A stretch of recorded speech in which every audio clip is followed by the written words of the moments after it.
Hello, this is Ankit Reddy. Welcome to the .NET course from educators.com, world's best online training tutorial for the leading technologies. Today, we'll see that on session on generics. So what is generics? Generics are the most powerful feature of C# 2.0, and generics allow us to define type-safe data structures without committing to the actual data types. Let us see that with an example. And these generics are introduced in C# 2.0 version. Usually, when we declare any data type, we'll be storing that same type of values into that data type. Meaning that if you declare an integer type variable, you are allowed to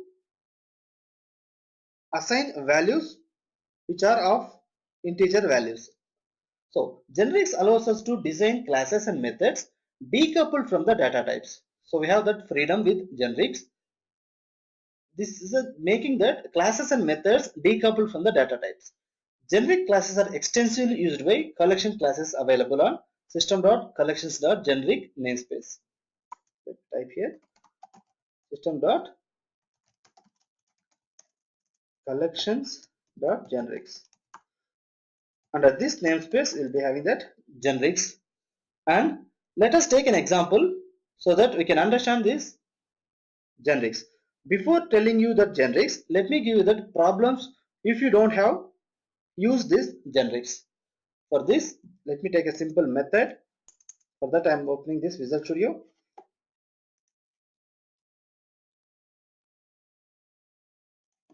I am creating a class, public class,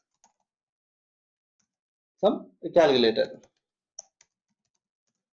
inside which I have a method called other method, public static bool or equal.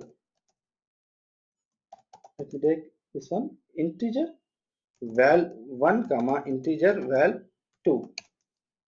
This is the method I want to create, and there is a class. Return value 1 is equals to value 2. I'm comparing this one. Then I wanted to call this method from this my main method, because the main method is the main entry point for all the functions are method to be called. So first and foremost method get executed in C# is a main method. Bool equal is equals to calculator dot or equal method. Usually we need to create a object for a class in order to get these methods. As I mentioned here, static, you no need to create an object for this class to access this method. Do not worry about this static keyword. In the future coming sessions, we'll discuss in great detail. As of now, just remember that if you mention a method as static under a class, you no need to create an object to call the method which is there as a static keyword. Now let's come back. We can pass this to numbers. If equal, I mean this one, sorry, like this, equal, then what I want to tell, console dot write line both are equal. If not, if both are not equal, what to do? Both are not equal. This is what my program I have written. So just let me take with a breakpoint. You can understand that I'm executing it. The main method will call first. See here, in order to see the method execution, if you encounter like this, you go with F11 so that it will take you to the method where it is written actually. Now value 1 is 1, value 2 is 2. Then which will be returning false because these two numbers are not equal. Then it will come to this message saying that both are not equal. That's fine. As of now, we are not kept console.read key. You cannot see the output immediately. It will get closed. So in order to see the output, please make it as a console.read key. Now let me go with without debugging, because I have already seen that both are not equal. Suppose if I pass both places same numbers. Now let us see. Both are equal. Okay. Now let us see this. The above R equal method is tied to the data type integer. If user want to compare strings or any other type, he cannot use this same method. This method is tightly coupled with integer data type only. Suppose if I change the parameter to strings when I am calling here. Let me if you wanted to delete all the breakpoints, you go to the debug, then choose this one, delete all debugger points. Now what I am doing is I wanted to compare two strings. So in C#.NET, all the data which is surrounded by double quotes are treated as strings. Suppose if I make like this, immediately I am getting the compile time error. It's a compile time error to invoke R equal method with string parameters. One of the way to make this R equal method reusable is use object type parameters, since every type in .NET directly or indirectly inherit from system.object type. So I'm going to change R equal method is with an object, where in this place instead of integer I'm taking object.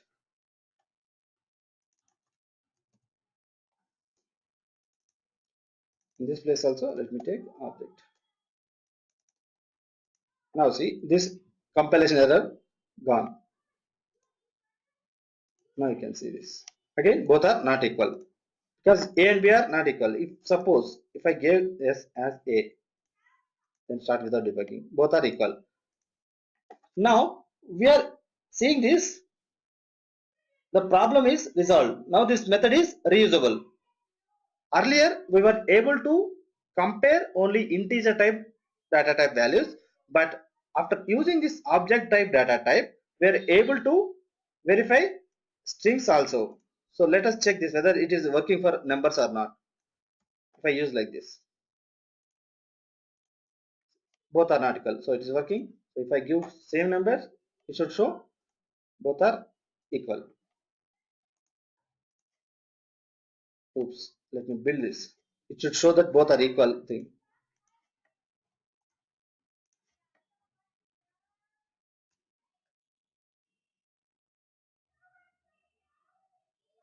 No, it won't work for this objects, because see here, if we pass this method for the numbers, we have to verify in other format. Let me try to explain you that.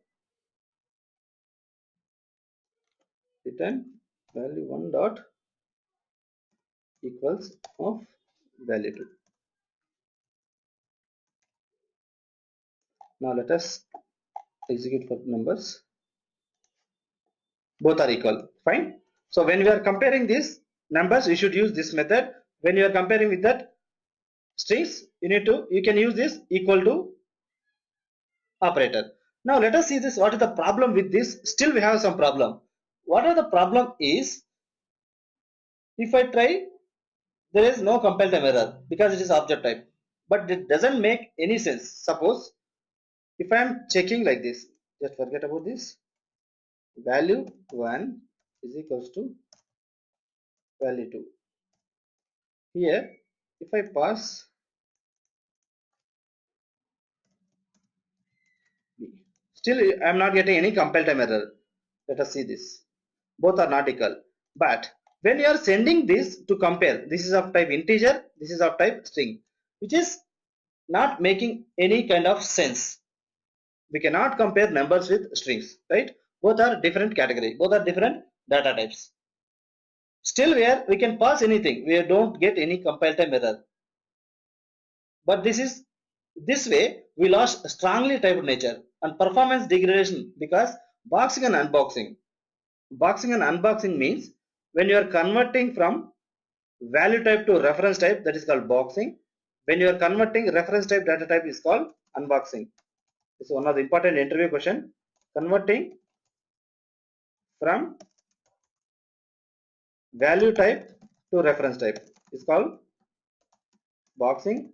Unboxing is vice versa, converting reference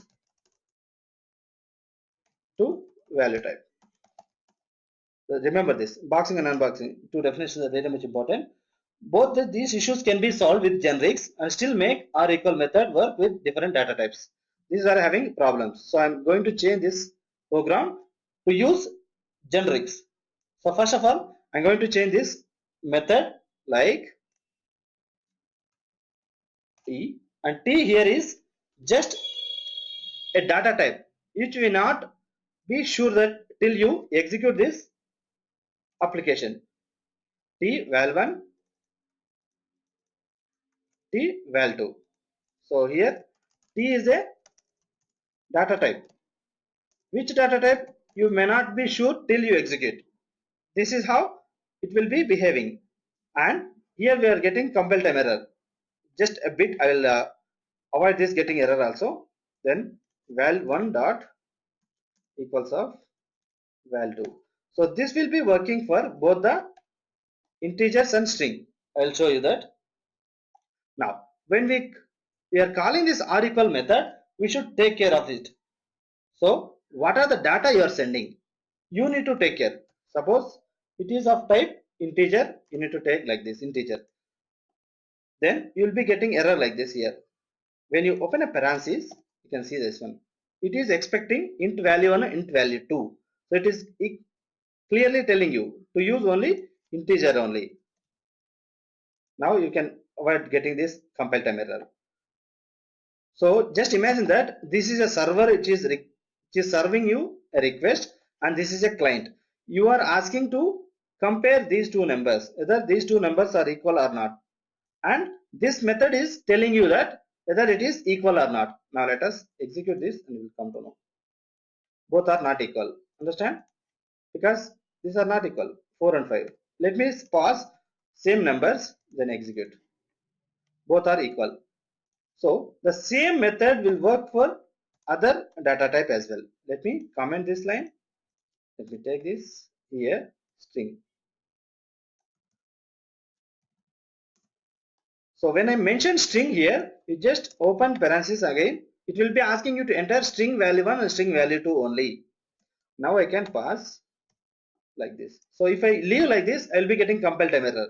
So that we are having strongly typed nature, and there is no boxing and unboxing. So whenever you call this R equal method, we are telling it to the compiler these are string type. So when it comes here, the T value will be a temporary data type, which will be coming to know after you click on this execute. So at the time of runtime only it will come to know. Till runtime, the data type will not be aware for this method. Now let us check for this strings types. A and B are not equal. We have got that. Suppose if we pass that B. Now let us see. Both are equal. So this way we are making generics are strongly typed. When we specify a type parameter using angular brackets, that is called just a temporary data type. So we made method as generic.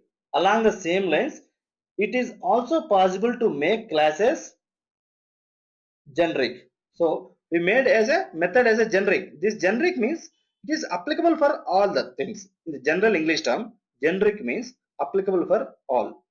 So this method is serving you for both either integer type data type or string type data type. Whatever data type you are sending, the client should be take care of this, not by the server. This is a service which is getting like this, and you need to take care of what value you are going to pass to this method. So by this we are making this method as a generic. Hope you understand this generics. Again, conclusion is generics are type independent so that we can reuse it. Both the problems are solved. Whatever the problems we are having, R equal method is not type safe initially because either you are passing integer or string, and performance degradation was there. due to boxing and unboxing when we use object type data type. So generics will be solving these two problems. Thank you for watching. We'll meet it later again for the other session.